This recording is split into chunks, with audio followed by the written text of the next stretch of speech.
Howard Phillips Lovecraft lahir pada tanggal 20 Agustus 1890 di Providence, Rhode Island, Amerika Serikat. Dia adalah seorang penulis sains, fantasi, dan fiksi horor, dan juga dia terkenal karena ciptaannya tentang mitos Cthulhu. Lovecraft tertarik pada sains sejak kecil, tapi kesehatan yang buruk sepanjang hidupnya menghalanginya buat masuk perguruan tinggi. Dia nyari nafkah sebagai penulis buat orang lain dan menghabiskan sebagian besar hidupnya dalam pengasingan dan juga kemiskinan. Ketenarannya sebagai penulis meningkat setelah kematiannya akibat kanker usus pada usia 46 tahun pada tanggal 15 Maret 1937. Bahasa tulis Lovecraft didasarkan pada gagasan kosmisisme yang sekaligus merupakan filosofi pribadinya dan tema utama fiksinya. Kosmisisme berpendapat kalau umat manusia ini hanyalah sebagian kecil dari alam semesta dan dapat musnah kapan saja. Dia memasukkan elemen fantasi dan fiksi ilmiah ke dalam cerita-ceritanya. Kemunduran peradaban juga memainkan peran utama dalam karya-karyanya karena dia percaya bahwa Barat mengalami kemunduran selama masa hidupnya. Kebangkitan karya tulis Lovecraft dimulai pada tahun 1970-an dan dia sekarang dianggap sebagai salah satu penulis fiksi horor supranatural paling hebat pada abad ke-20. Lovecraft juga menginspirasi Batman, atau seenggaknya kota Batman. Batman menempatkan para penjahat yang gila di Arkham Asylum. Arkham adalah nama kota fiksi yang diciptakan oleh H.P. Lovecraft sebagai latar untuk banyak ceritanya. Nah, tapi kali ini yang akan kita bahas adalah para monster-monster ciptaan Lovecraft dari karya tulisnya. Monsternya ada apa aja?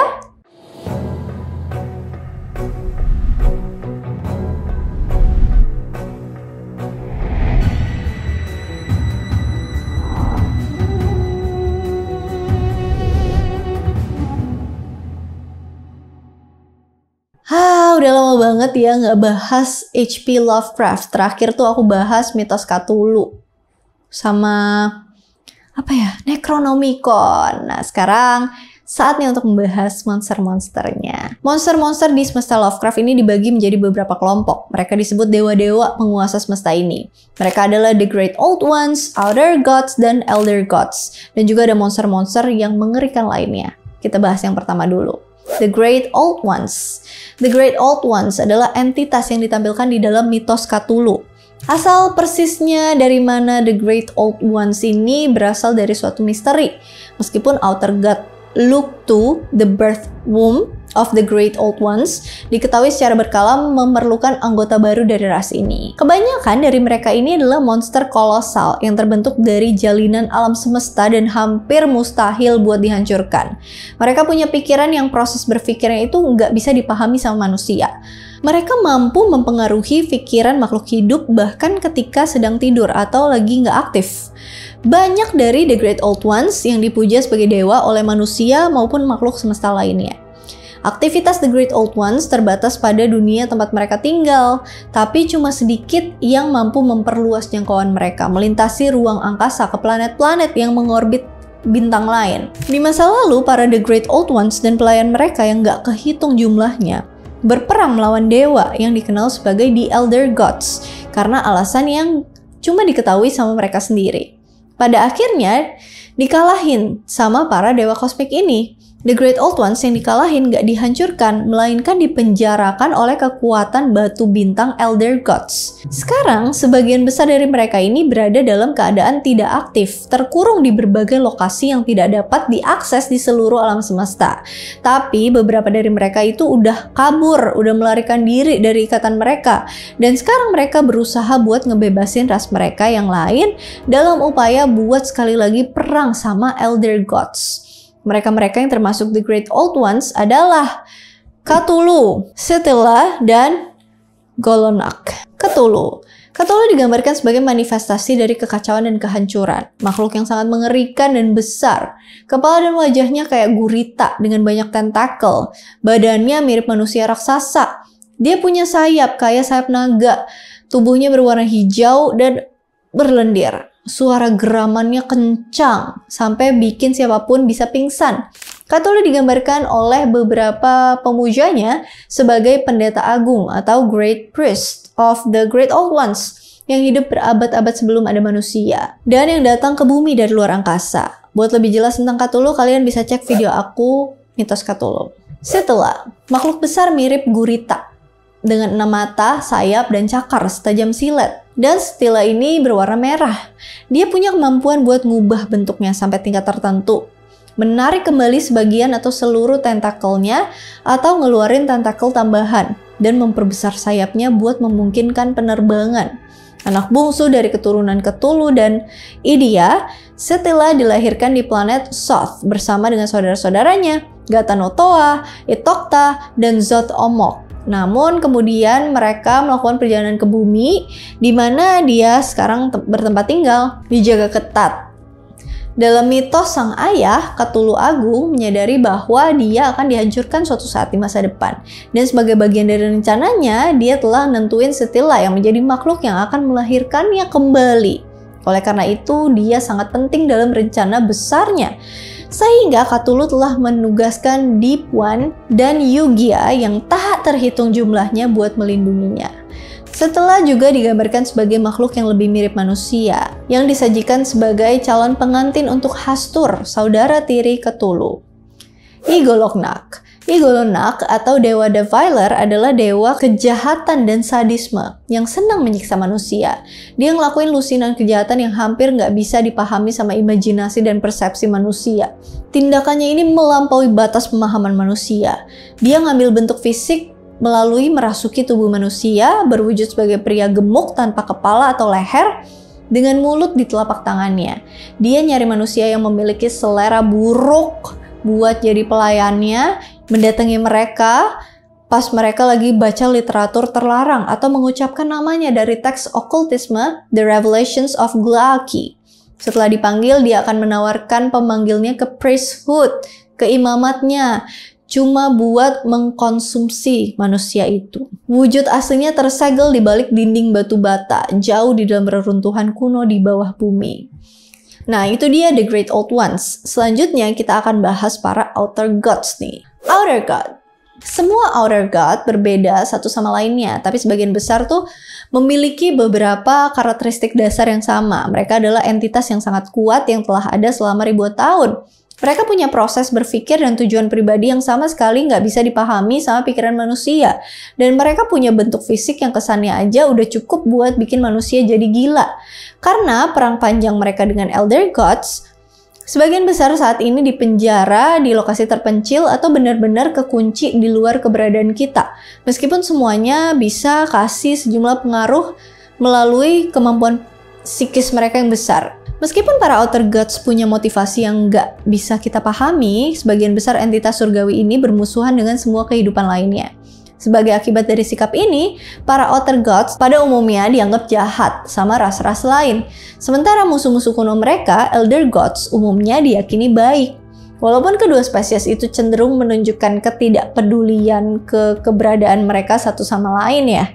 Outer Gods ini rentan terhadap kekuatan batu bintang Elder Gods. Meskipun sikap kerentanan ini tuh nggak pernah terungkap. Asal-usulnya Outer Gods diselimuti misteri. Beberapa orang percaya kalau mereka udah ada sejak sebelum permulaan waktu. Sementara beberapa yang lain percaya kalau mereka dimuntahkan oleh suatu entitas kuno yang sangat jahat. Dan juga ada yang bilang kalau mereka berasal dari ribuan tahun yang lalu di galaksi yang sangat jauh. Outer Gods yang dipimpin sama Azathoth konon memegang kekuasaan di pusat alam semesta. Dia ditemani sama Yog-Sothoth buat menguasai alam semesta ini. Mereka-mereka yang termasuk Outer Gods adalah Azathoth, Nyarlathotep, Yog-Sothoth, Yog-Watelei. Azathoth, the Nuclear Chaos, the Demon Sultan, the Blind Idiot God, itulah nama lain atau julukan dari Azathoth. Azathoth pada dasarnya adalah singularitas makhluk hidup yang berada di pusat alam. Azathoth nggak sengaja nyiptain alam semesta dan dia duduk di pusatnya. Dia dikatakan sebagai kumpulan tentakel yang berputar-putar dan mencapai ukuran yang mustahil. Dalam fiksi Lovecraftian, kata Azathoth berarti kejahatan mendasar yang terlalu mengerikan untuk dijelaskan. Azathoth adalah dewa yang buta dan gak cerdas. Justru kebodohannya yang bikin dia tuh begitu berbahaya, karena baginya dia tuh gak bisa berpikir dan gak peka terhadap rasa sakit yang biasa dia timbulkan kalau dia marah. Kebodohan Azathoth jadiin dia boneka sempurna dari dewa-dewa yang lebih cerdas, khususnya Nyarlathotep sendiri, yang seringkali manfaatin rasa takut yang dialami Azathoth buat mencapai tujuannya sendiri. Azathoth ini terus-menerus tertidur lelap. Dia dijaga sama dewa-dewa kuat lainnya yang terus-menerus bernyanyi dan memainkan seruling supaya makhluk itu tetap hibernasi, tetap tidur abadi. Karena kalau Azathoth bangun, seluruh alam semesta akan berakhir begitu saja. Yang diperlukan hanyalah momen di mana dia membuka matanya dan boom, semuanya hilang begitu aja. Nyarlathotep. Nyarlathotep juga dikenal sebagai Crawling Chaos, adalah dewa jahat yang bisa berubah bentuk jadi lebih dari 1000 bentuk berbeda. Makhluk ini sangat menakutkan, kayak ngelihat basilisk, satu pandangan aja udah cukup bisa bikin manusia jadi gila. Nyarlathotep aktif dan sering jalan di bumi dengan menyamar sebagai manusia. Biasanya tuh pria tinggi, langsing, ceria. Pas dia ngambil bentuk manusia, dia berubah jadi Firaun Mesir. Di bawah naungan kemanusiaan, pria jahat ini menarik pengikutnya. Nyarlathotep ini suka menipu dan manipulatif, dan bahkan dia gunain propaganda buat mencapai tujuannya.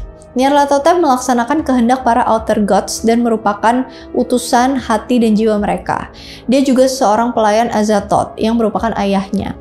Berbeda nih sama Outer Gods lainnya.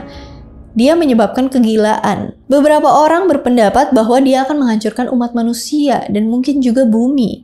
Yog-Sothoth. Yog-Sothoth juga disebut sebagai The Lurker atau The Threshold, Opener of the Way, Beyond One, All in One, dan One in All. Ada kesepakatan antara banyak penulis dan penggemar bahwa Yog-Sothoth adalah makhluk maha tahu di luar alam material. Artinya pada akhirnya dia adalah dewa yang mengetahui segalanya. Wujudnya merupakan kumpulan bola bercahaya. Yog-Sothoth hidup berdampingan dengan keseluruhan waktu dan ruang di semua kontinuitas. Dengan demikian dia mengetahui segalanya dan melihat segalanya. Namun dia masih terkunci di luar alam semesta dengan cara yang tidak diketahui.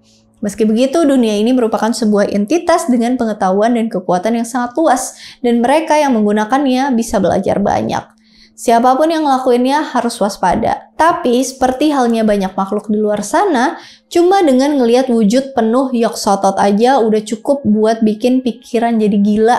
Karena Yog-Sothoth gak bisa bermanifestasi di multiverse. Dia harus bergantung pada serangkaian avatar. Beberapa di antaranya adalah Aphorgomon. Aphorgomon ini dipuja oleh banyak budaya sebagai dewa waktu. Dia punya kemampuan buat memanipulasi nggak cuma waktu tapi juga ruang. Hampir nggak ada yang diketahui tentang penampakan makhluk ini. Karena dia cuma menampakkan dirinya ke orang yang bikin dia marah. Orang-orang kayak gitu cenderung nggak berumur panjang. Umar Atawil, makhluk lain yang mempunyai hubungan dengan waktu. Umar dikatakan memimpin ruang abadi di luar Gate of the Silver Key, gerbang kunci perak, dan Ancient Ones atau orang-orang kuno yang sangat kuat yang tinggal di sana. Avatar ini dikatakan tampak seperti sosok manusia yang terselubung di balik tirai yang berkilauan. The Eater of Souls, avatar Yog-Sothoth yang disembah oleh Loigor. Avatarnya ini diyakini melahap semacam kekuatan hidup dari makhluk hidup, suatu zat yang dibutuhkan Loigor buat tujuan yang tidak disebutkan. Yog-Sothoth merupakan cucu dari Azathoth dan juga merupakan kakek dari Cthulhu. Pantes aja ya Cthulhu itu serem. Kakek sama kakek buyutnya aja serem banget. Nah, yang terakhir adalah para Elder Gods nih ya. Elder Gods. Elder Gods adalah sekelompok makhluk kosmik yang ditampilkan dalam mitos Cthulhu. Mereka digambarkan sebagai musuh entitas kayak Outer Gods dan The Great Old Ones, dan biasanya digambarin sebagai makhluk baik. Meskipun penampilan, kekuatan, dan motivasi para Elder Gods sangat bervariasi satu sama lain, mereka tuh sama-sama membenci para Outer Gods dan The Great Old Ones. Dan banyak yang tampaknya menghabiskan sebagian besar waktu mereka buat gagalin rencana yang dibuat oleh makhluk-makhluk ini. Meskipun secara umum dianggap berpihak sama kebaikan, perlu dicatat bahwa sebagian besar dari makhluk-makhluk ini tuh nggak begitu tertarik sama aktivitas atau bahkan kelangsungan hidup manusia, makhluk fana di alam semesta ini. Banyak Elder Gods yang dikabarkan tinggal di dimensi Elysia yang menakjubkan, di mana mereka diperintah sama Tanith yang dikatakan sebagai saudaranya The Great Cthulhu. Tanith, dewa baik hati yang telah mendedikasikan keberadaannya untuk menghentikan rencana saudaranya Cthulhu. Dahulu kala, para Elder Gods terlibat dalam perang surgawi dengan The Great Old Ones selama ribuan tahun. Mereka pun muncul sebagai pemenang. Daripada membunuh The Great Old Ones, para Elder Gods memilih untuk memenjarakan mereka yang tadi aku bilang. Mereka memanfaatkan artefak kuat yang dikenal sebagai batu bintang buat bikin mereka nggak aktif saat mereka di penjara. Outer Gods membuang mereka ke Pocket Dimensions atau dimensi saku, di mana mereka nggak bisa melarikan diri dan tidak dapat melakukan kejahatan. Tapi sejak saat itu, beberapa The Great Old Ones telah berhasil membebaskan diri mereka melalui berbagai cara. Dan sekarang para Elder Gods sekali lagi berperang melawan musuh lama mereka. Meskipun kali ini keseimbangan kekuatan tampaknya agak bergeser ya, melawan mereka balik. Mereka-mereka yang termasuk Elder Gods adalah Bast, Tanith, dan Nodens. Bast juga dikenal sebagai Bastet atau Dewi Kucing atau Pas. Sedikit yang diketahui tentang Bast kecuali tentang penampilannya. Seorang wanita humanoid dengan kepala kucing, kadang-kadang digambarin terbalut perban yang mirip kayak mumi. Dia dipuja sebagai dewi oleh orang Mesir kuno dan diyakini memiliki sekte pengikut Fana yang berada di wilayah Cornwall di Inggris Selatan pada zaman modern. Ini menurut Lovecraft ya. Tanith dikenal sebagai saudara laki-laki dari Cthulhu. Tanith secara fisik identik sama saudaranya. Humanoid kolosal dengan sayap kelelawar besar dan tentakel gurita dari wajah bagian bawahnya. Yang beda sama Cthulhu itu cuma matanya. Matanya tuh berwarna emas tua. Tanith memancarkan aura kebajikan kepada semua orang yang berada di hadapannya. Dia adalah pemimpin Elder Gods yang menentang Outer Gods dan The Great Old Ones dan tinggal di istana kristal luas di pusat alam Elysia, rumahnya para Elder Gods. Nodens juga dikenal sebagai The Lord of the Great Abyss, adalah makhluk surgawi berwujud kayak manusia laki-laki tua tapi masih kuat ya, dengan janggut dan rambut putih tergerai. Nodens biasanya terlihat mengemudikan kereta berburunya, sebuah alat yang dibuat dari kerang raksasa dan ditarik sama binatang buas. Nodens nih seneng banget berburu pengikutnya Nyarlathotep. Dia memburu mereka, bukan karena pengen berbuat baik, tapi cuman pengen olahraga aja ngisi waktunya. Dia dikatakan sangat suka ngejar Shantak. Dia juga suka nusuk mata salah satu The Great Old Ones atau Nyarlathotep. Oke, itu dia Elder Gods. Nah, ada lagi nih monster-monster lainnya dari semesta Lovecraft. Ini Kasokta. Kasokta dikatakan sebagai saudara perempuan dan pasangan Cthulhu. Dia digambarkan sebagai tumpukan besar tentakel. Dia melahirkan Lektosa dan Noctulu, putrinya Cthulhu. Incest tampaknya merupakan horor kecil di alam semesta Lovecraft dan menunjukkan bahwa silsilah keluarga The Great Old Ones ini emang berantakan. Dia juga terkenal karena sifat pemarah dan kekerasannya, menyebabkan The Great Old Ones lainnya berhati-hati di sekitarnya. Migo. Bentuknya kayak persilangan antara jamur dan lobster. Mereka terbang melalui ruang hampa, meluncur antara bumi dan Pluto dengan bantuan sayap supernatural mereka. Mereka menyembah dewa Lovecraft lainnya, bertindak sebagai pelayan mereka. Diklasifikasikan sebagai spesies asing yang bermusuhan dan agak ganas. Shoggoth. Shoggoth diciptakan oleh Elder Things sebagai ras budak, berbentuk gumpalan aneh yang ditutupi puluhan mata. Mereka punya kekuatan yang luar biasa dan hampir nggak terkalahkan terhadap bentuk serangan fisik. Akhirnya mereka mengembangkan kesadaran mereka sendiri dan memberontak melawan Elder Things, sehingga mereka berkeliaran di ruang gelap dunia di zaman modern. Elder Things datang ke bumi 1 miliar tahun yang lalu dan mungkin secara nggak sengaja memulai kehidupan terestrial melalui eksperimen misterius. Ilmuwan mereka menciptakan Shoggoth yang akhirnya justru memberontak ke mereka. Elder Things akhirnya mundur ke kota terakhir dan terbesar mereka yang terletak jauh di pedalaman Antartika. Kota ini yang dibangun di darat dan di bawah air adalah tempat pertempuran terakhir melawan Shoggoth. Akhirnya kehilangan kendali atas bagian darat kota, Elder Things yang tersisa nyoba mundur ke bagian bawah laut tanpa menyadari bahwa bagian tersebut udah dipenuhi Shoggoth. Dan Elder Things terakhir di bumi dihancurkan, dicabik-cabik oleh mantan budak mereka. Sejak saat itu hingga saat ini jumlah Shoggoth yang aktif di bumi perlahan-lahan berkurang sampai hampir nggak ada lagi. Dan di zaman modern cuma bisa ditemuin di kota yang ditinggalin sama Elder Things di Antartika. Di lautan terdalam yang tersembunyi di dalam air, sudut paling gelap yang sulit dijangkau di dunia. Night Gaunt. Night Gaunt melayani banyak dewa dan kadang nangkep orang yang lagi mendaki gunung di Dreamlands. Mereka terinspirasi sama mimpi buruk yang dialami Lovecraft di masa kecilnya. Night Gaunt memiliki kulit yang keras dan kasar, tanduk melengkung ke dalam, ekor seperti cambuk dengan ujung berduri, cakar ganas yang konon mereka gunakan untuk menggelitik korbannya supaya tunduk, dan sayap besar seperti kelelawar. Mereka umumnya diam, bahkan mereka tidak mengeluarkan suara saat bergerak. Gimana? Serem-serem nggak monsternya? Atau kalian nggak ngerti? Tapi kan serem-serem ya. Gimana kalau misalnya beneran ada, ini bukan fiksi? Bakalan ngibrit nggak sih pas ketemu mereka? Ya itu dia tadi monster-monster yang terkenal dari Lovecraftian. Di sini kan pasti ada beberapa yang suka sama karyanya H.P. Lovecraft kan. Karena udah lama ngebahas lagi, terus kemarin dapet request, oh iya aku jadi inget lagi gitu. Mungkin next aku akan lebih sering membahas Lovecraft ya. And as always, kalau misalnya ada yang mau dikoreksi, ada yang mau ditambahin, ada yang mau di-request, mau komen di kolom komentar. And as always, thank you so much for watching. I hope you guys like it and I'll see you again in my next video. Bye. Howard Phillips Lovecraft lahir pada tanggal 20 Agustus 1890 di Providence. Howard Phillips di masa lalu, para The Great Old Ones dan pelayan mereka yang termasuk The Great Old Ones adalah Cthulhu, bacanya apa? Ketela, dan Ye-Golok, bacanya apa? Ekor kayak dicambuk. Ekor